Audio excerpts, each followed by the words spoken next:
para mim, não faz sentido a gente pensar em inovação se ela não tiver um efeito prático, se ela não for algo que seja tangível, que não seja só uma ideia, mas que aquilo se concretize numa mudança hoje, no presente.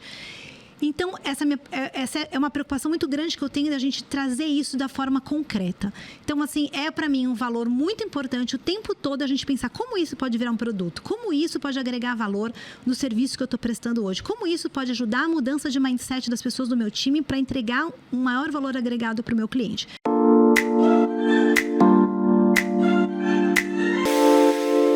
Boas-vindas ao Bate-Papo Auro, o podcast que acredita que a carreira jurídica é feita de escolhas reais, corajosas e muitas vezes surpreendentes. Aqui a gente fala sobre advocacia e inovação, com leveza, profundidade e um toque de caos criativo. Porque ninguém disse que advogar seria fácil, mas pode sim ser mais leve.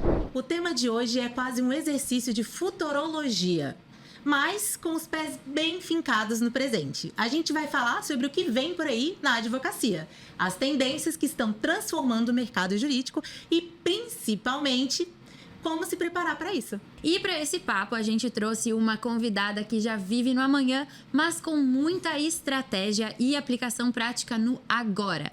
Daniele Serafino é advogada, professora, especialista em inovação jurídica e sócia do OpsiBloom. E olha, se tem alguém que entende de projetar o direito do agora, é ela. Ela coordena a área de inovação do escritório, apresenta o quadro Gesto de Inovação no podcast Gesto de Gestão, e ainda encontra tempo para formar profissionais com seus cursos e palestras. Então, muito bem-vinda, Daniele, pra Adorei gente começar. essa apresentação. Olha Nossa, só. eu vou chamar vocês sempre. Coisa, tá completo? Tá Olha, o super, currículo tá foi além. bem Vocês foram muito extenso. elogiosas. Obrigada, gente. Prazer estar aqui. Tá? Muito prazer estar aqui Obrigada com vocês. pela presença, é um prazerzaço. E, para começar, eu queria saber como é que é trabalhar com inovação jurídica em um dos escritórios mais respeitados do Brasil, apenas. Diria que é um prazer enorme, eu não vou mentir, que eu adoro o que eu faço e que eu me sinto muito realizada profissionalmente. E no campo de como é que isso se dá, né, como é que isso acontece, é um exercício sempre grande, porque quando a gente fala de pensar em inovação e pensar, né, futuros, é diferente do que a gente lidar com algo concreto, né? Então, assim, que a gente lida, sei lá, com uma lei, né? A lei existe, a gente precisa estudá-la, a gente vai fazer uma adequação dela para o nosso cliente. Falar de inovação, falar de futuro, é lidar com coisas que não existem. É lidar com tendências, é tentar colher sinais, né? Tentar o tempo todo atenta para a gente capturar o que a gente chama em inovação de sinais fortes e sinais fracos de mudança. Então, a gente é quase um nuance sutil da gente perceber mudanças de padrão de comportamento ou de padrão de funcionamento da sociedade, ou coisas novas que surgem, e se elas vão trazer impacto para a nossa profissão e de que forma a gente precisa se adaptar ou, né, mudar nossos produtos, nossos serviços, para a gente continuar o que eu gosto de dizer, que é a gente acompanhar o espírito do tempo. Tudo que acompanha o espírito do tempo continua relevante na sociedade. E aquilo que não acompanha o espírito do tempo fica obsoleto e, de alguma forma, perde relevância. Então, é um trabalho que eu entendo como muito estratégico e importante para a perenidade dos nossos negócios, seja do escritório, né, no caso do meu escritório, mas os negócios dos nossos clientes também. Então, isso é um pouco, né, é o nosso trabalho. Esse é um pouco que a gente faz na área de inovação. Muito legal. Dani, e como é que você foi parar aí? Você já tinha um pensamento, já visualizava isso? Sempre teve esse olhar para o futuro? Ou a sua carreira foi se moldando? Que pergunta ótima. Acho que nunca ninguém me fez essa pergunta. A gente gosta de saber dos bastidores. A gente é curiosa, menina. Adorei isso também. Assim, contando sobre minha carreira. Eu sou advogada, sempre fui advogada tradicional, advogada tributarista, durante 20 anos da minha carreira. E eu frequentava eventos de inovação, mas como hobby. Nada a ver com o direito. Era assim, uma coisa que eu tinha prazer de fazer era frequentar eventos de inovação. Mas eu nunca achava que isso tinha relação com a minha vida profissional. Era uma coisa da minha vida pessoal. Acompanhava já vários canais, várias pessoas, acompanhava futuristas, mas muito como uma atividade extra-trabalho. Num dado momento, eu fui em um desses eventos de inovação fora do Brasil, nessa linha ainda muito pessoal, e ali me deu clique e eu falei, gente, como que a sociedade está mudando de forma tão significativa e a gente não está falando sobre isso no direito? Como que a gente não está olhando para tudo isso e a nossa profissão parece que está parada no tempo? A gente não está conectado na sociedade, no tempo que a gente está atual. E eu falei, a gente precisa trazer esse tipo de conteúdo aqui para o universo jurídico. E foi aonde eu comecei a cada vez mais me conectar com assuntos de inovação jurídica, mas ainda advogada tributarista.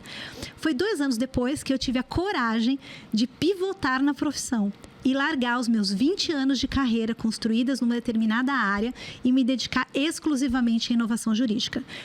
Lógico que a gente passa por uma jornada de aprofundamento, né? Então, eu fiz milhares de cursos, fiz atualizações, muitas fora do Brasil, porque aqui no Brasil a gente ainda não falava de inovação jurídica, ainda era uma coisa muito, não muito presente aqui. Quando foi isso, Dani? Foi em 2018. A gente começou a falar um pouco sobre isso. E depois dessa jornada de conhecimento, que a gente tem a síndrome de impostora feminina, que a gente só pode falar e fazer alguma coisa se a gente souber muito profundamente aquilo. Fazer 1 milhão de cursos, especializar horrores. Saber tudo. E a gente sempre está aprendendo, na verdade, que eu tomei a decisão e a coragem de falar no meu escritório que eu ia me dedicar exclusivamente à inovação. E a partir desse momento eu montei uma área de inovação. A gente depois montou uma segunda área, depois uma terceira área e agora, há 1 ano e meio atrás, a gente juntou essas 3 áreas numa única área, num único bloco de inovação. E aí eu saí definitivamente da área tributária e sigo aqui muito feliz, contente, realizada de ter pivotado na profissão e estar nessa jornada de inovação. E fazendo muito bem aí. Olha só os destaques que a gente falou, meu Deus. Obrigada. Arrasou muito. E como é que... você fala muito sobre projetar o direito do agora, né? E como é que é isso na prática? Como é que as pessoas podem se preparar para o que está por vir? E existe isso de se preparar para o que está por vir? Eu falo muito de projetar o direito de agora, porque quando a gente fala de inovação, e tem muita gente falando sobre inovação como se fosse uma hype, ou como se fosse algo inspiracional. E eu não acredito muito nisso, porque eu acho que a gente está vivendo aqui, a gente tem demandas de necessidade de agora. A gente tem uma subsistência do nosso escritório para ter, a gente tem folha de pagamento para fazer, a gente tem que apoiar nosso cliente agora. Então, para mim, não faz sentido a gente pensar em inovação se ela não tiver um efeito prático, se ela não for algo que seja tangível, que não seja só uma ideia, mas que aquilo se concretize numa mudança hoje, no presente. Então, essa é uma preocupação muito grande que eu tenho da gente trazer isso da forma concreta. Então, assim, para mim um valor muito importante o tempo todo a gente pensar como isso pode virar um produto, como isso pode agregar valor no serviço que eu estou prestando hoje, como isso pode ajudar a mudança de mindset das pessoas do meu time para entregar um maior valor agregado para o meu cliente. Então, essa é a minha preocupação principal com isso. Legal. Agora temos um quadro que é movimento prático. Então, a gente fala mais das tendências na prática, na rotina do dia a dia, Dani. E aí, falando em tendências, quais são as tendências que, na sua visão, vêm ganhando força e que podem moldar a advocacia nos próximos anos? Escolhe aí de 1 a 3, vai. Tá, joia. Começar por uma que acho que as pessoas estão mais familiarizadas, mas que eu acho que ela é uma grande mudança, que as pessoas, às vezes, estão olhando só por um aspecto e não talvez por um outro, que é o Legal Design Visual Law. Ele veio para ficar. E por que ele é? Ele não é só sobre transformar os documentos numa questão mais bonitinha. Ele fala sobre a forma com que a gente precisa se comunicar e no direito, né? E a gente se comunica no direito de uma forma muito, né, não inclusiva. A gente fala para a gente mesmo, a gente fala dentro do nosso ecossistema. Então, a gente tem uma linguagem própria, que é o juridiquês, a gente tem os nossos documentos longos, são complexos, e que não se conectam com quem vai consumir esses documentos. Então, a gente transformar a forma com que a gente se comunica, para a gente se conectar com a sociedade, eu acho que é uma tendência que veio para ficar. Então, ela não é só sobre transformar o contrato, é sobre a gente repensar o tempo todo quem é nosso interlocutor, com quem que a gente está conversando. É com uma área da empresa, é com outra área, é com o consumidor final, é com a pessoa que não tem conhecimento nenhum jurídico. De que forma eu posso dar melhor acesso à justiça a essas pessoas se eu simplificar? Outra tendência que eu diria é a gente estar num momento muito de busca de eficiência.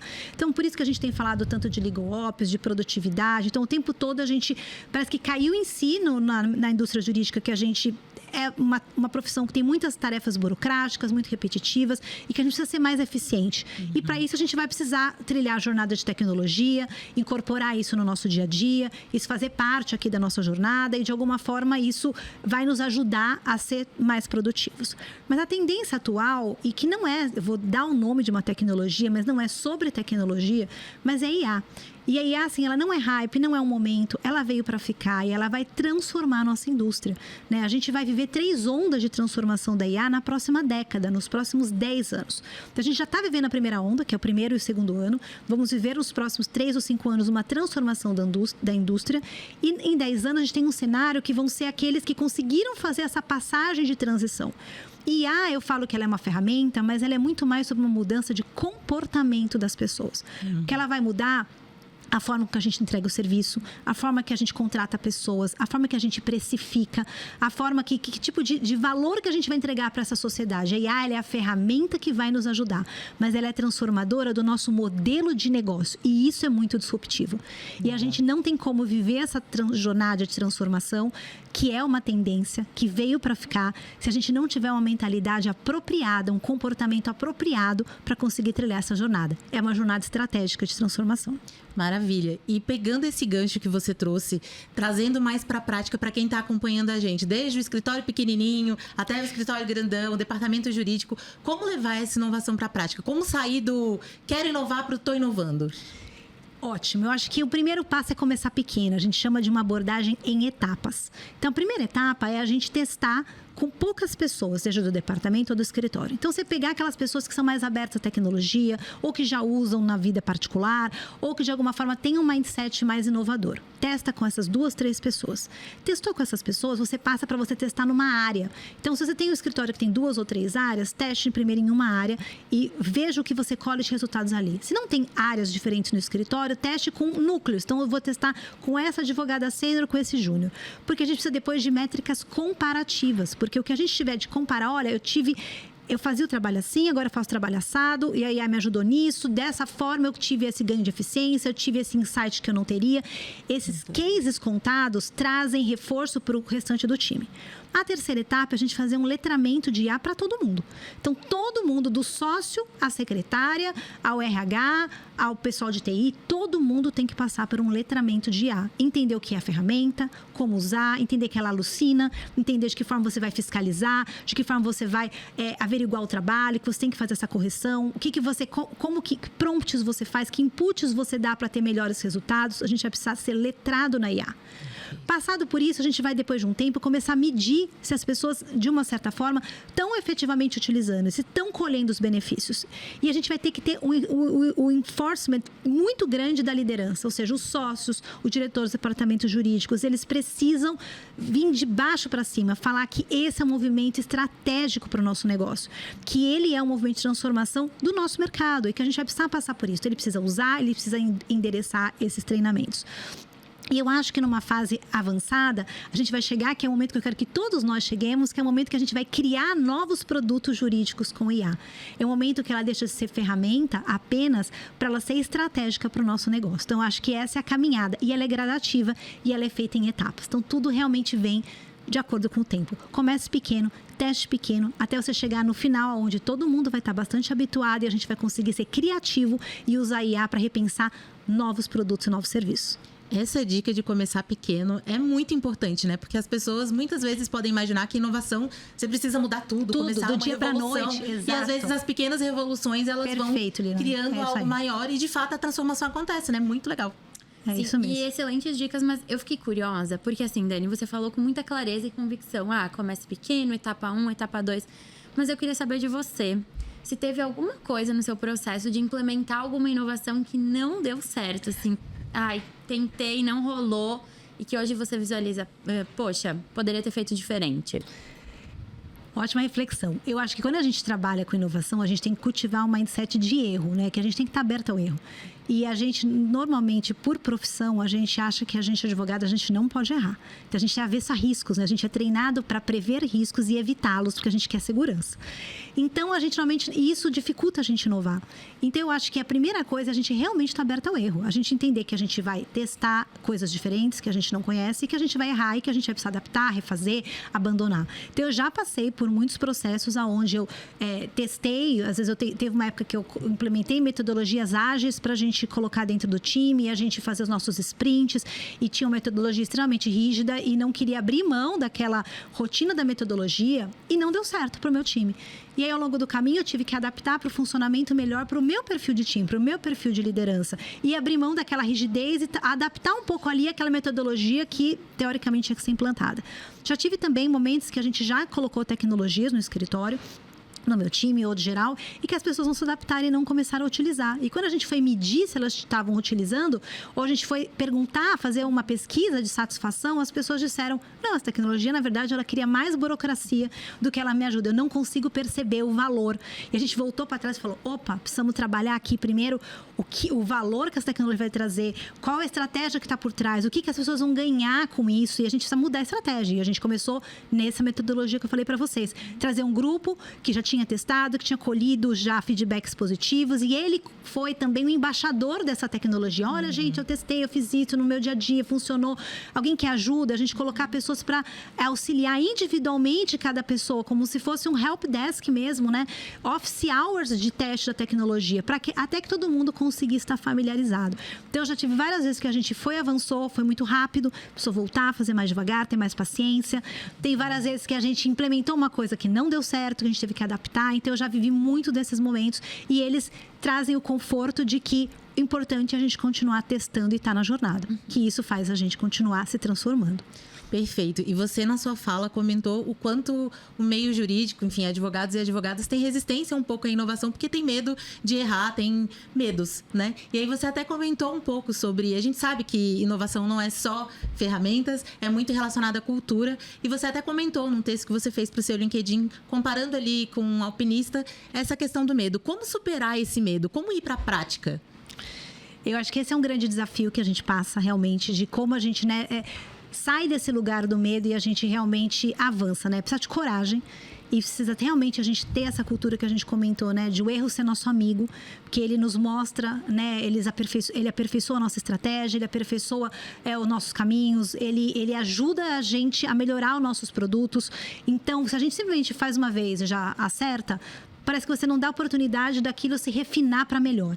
Então, a gente encarar que o erro é nosso amigo, eu acho que é, né, o principal nessa jornada, que exige coragem, né? Então, assim, inovar é muito mais sobre uma disposição de mentalidade que está muito aberta a isso, a essa experimentação, a uma adaptabilidade, a uma leitura de cenários para a gente conseguir acompanhar e ver, poxa, por que eu preciso mudar, né? Tá tudo bem, né? Mas será que vai estar tudo bem amanhã? Então, para me preparar para esse amanhã, eu preciso começar a plantar hoje. Então, eu estar aberto a tudo isso, olhando de uma forma estratégica, né? A gente olhar a inovação, não como... E aí, isso é uma crítica, às vezes, que eu tenho ao movimento de inovação, porque a gente, às vezes, olha muito como se ele fosse uma hype. É como se fosse um grande selo, que a gente cola, uma tendência. Então, assim, eu sou inovador, eu boto essas palavras lá no meu site, eu coloco essas palavras no meio do meu texto do LinkedIn, e eu sou inovador.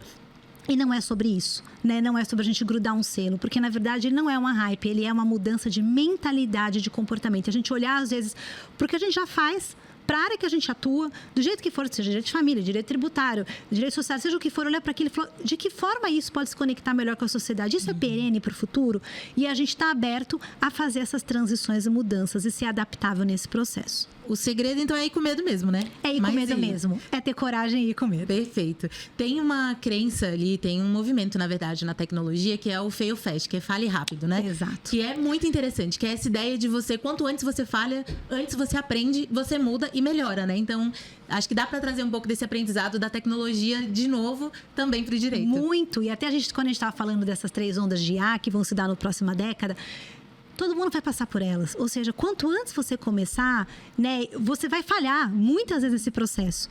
E aí, quanto antes você começar, antes você vai falhar e antes você pode ajustar e mais preparado você vai estar.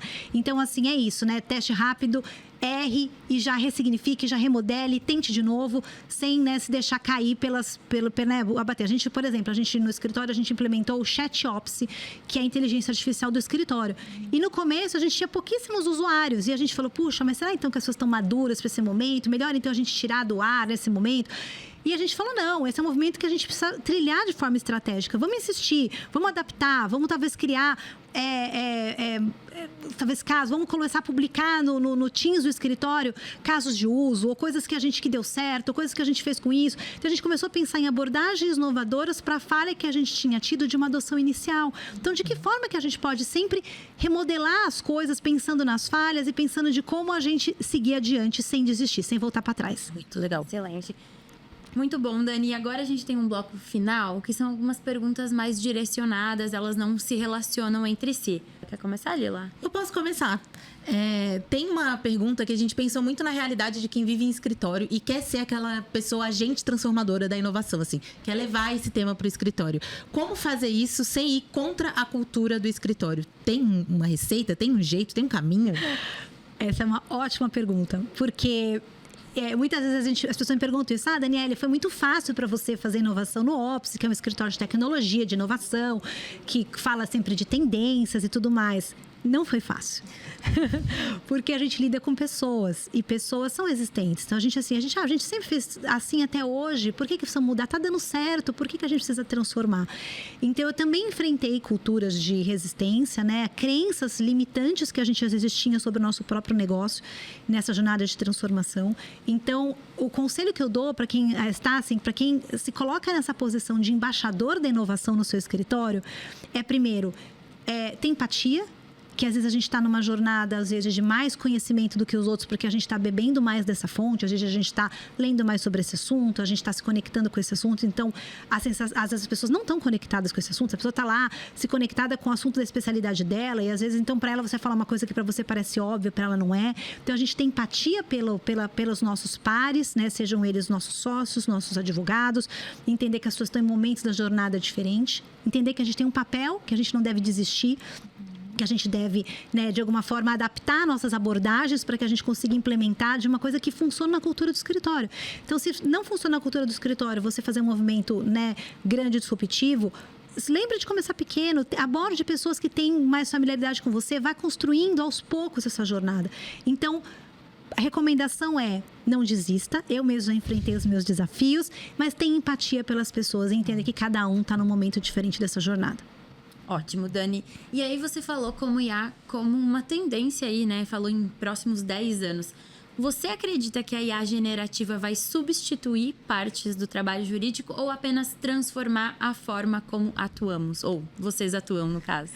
Eu não entendo que a IA vai substituir os advogados. Eu acho que ela vem transformar a maneira com que a gente faz o nosso trabalho. Ela vai transformar um negócio jurídico.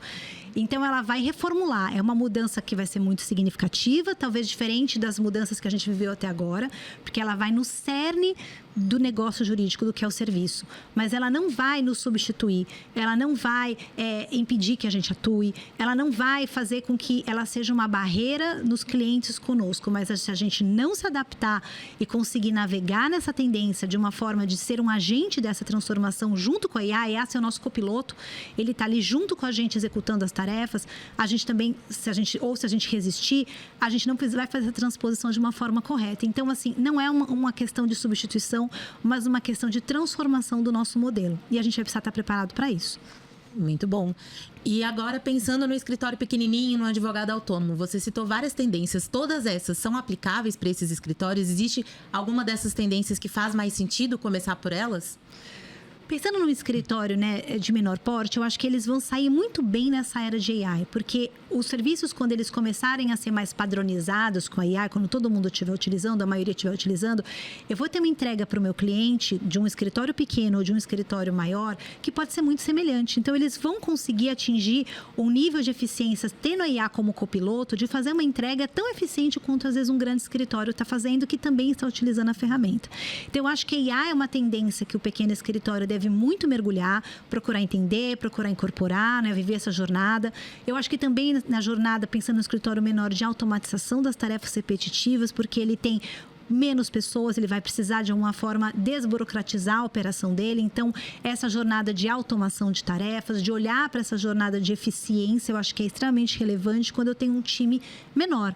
E sempre pensar, ser centrado no cliente. De que forma eu, sendo centrado no cliente, eu entrego mais valor para ele? Então, isso no escritório pequeno, porque eu tenho uma proximidade muito próxima com o cliente, eu estou ali na linha de frente, eu conheço muito o meu cliente, isso facilita muito também. Então, eu olhar o que meu cliente espera de mim, né? Que tipo, ele espera receber um andamento do processo uma vez por mês? Ele precisa receber uma mensagem no WhatsApp que eu dei um resumo para ele? Ou um relatório que vai no e-mail dele que ele nem abre? De que forma ele estando ali próximo do cliente, ele conecte situações que façam sentido para aquele cliente, né? Então, eu acho que essa proximidade que o escritório menor muitas vezes tem com seus clientes também vai ser um facilitador de ele entregar mais valor nesse mercado. Excelente, Dani. Obrigada pelas respostas aqui nesse bloco final. A gente está chegando no fim do episódio, então quero te convidar para deixar um recado final aí para quem está nos acompanhando e também onde o pessoal pode te acompanhar daqui para frente. Tá joia, assim, recado final, já vou olhar aqui diretamente aqui, né, para a câmera. Gente, a inovação, ela veio para nos ajudar. Né? Não tenhamos medo dela, né? Não vamos achar que ela está aqui para nos disruptar, né? Ou de alguma forma nos tirar desse lugar, né?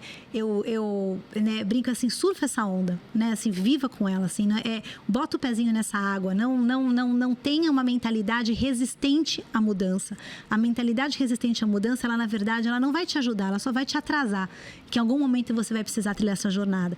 Então, o meu pensamento que eu quero deixar assim, se adapte, né?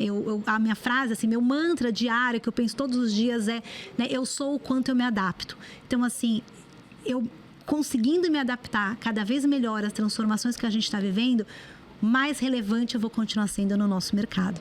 E aí, né, assim, aonde, né, me achar, adoro conexões, estou sempre super disponível, respondo todos os contatos, estou sempre aqui para ajudar. Então, mas assim, como vocês me falaram no começo, né, tem um podcast chamado Gesto de Gestão, do qual eu tenho um quadro chamado Gesto de Inovação, é ali onde eu coloco, né, ali a cada 15 dias os relatórios de tendências que eu leio, as minhas reflexões sobre as mudanças. Então, ali é um jeito também de acompanhar um pouco esse conteúdo, mas estou no LinkedIn, estou nas redes sociais, Instagram, @daniele.serafino. Ali eu também publico ali um pouco das minhas pesquisas, dos meus conteúdos, para a gente estar conectado. Então, um prazer estar aqui com vocês, né? E vai ser um prazer conectar com quem estiver nos ouvindo também. Então, muito obrigada pela presença, Dani. Foi um prazer, Obrigada. Foi uma aula, na verdade. Então, Imagina. agradeço muito a sua generosidade em compartilhar tudo isso com a gente. Obrigada, queridos. E esse foi o nosso papo, então, com a Dani Serafino. Foi um momento muito inspirador e foi incrível ouvir alguém falar do futuro com tanto pé no presente. Eu realmente estou, assim, saindo com muito mais conhecimento do que eu entrei. Sim, com certeza. E para você que nos acompanhou até aqui, aproveita e já compartilha esse episódio com quem ainda acha que inovar é só assinar uma ferramenta nova. Deu para ver aqui que inovação é atitude, cultura e coragem, como a Dani falou muito bem aqui. O Bate-Papo Aurum volta em breve com mais conversas sobre a advocacia em movimento. Então, até a próxima!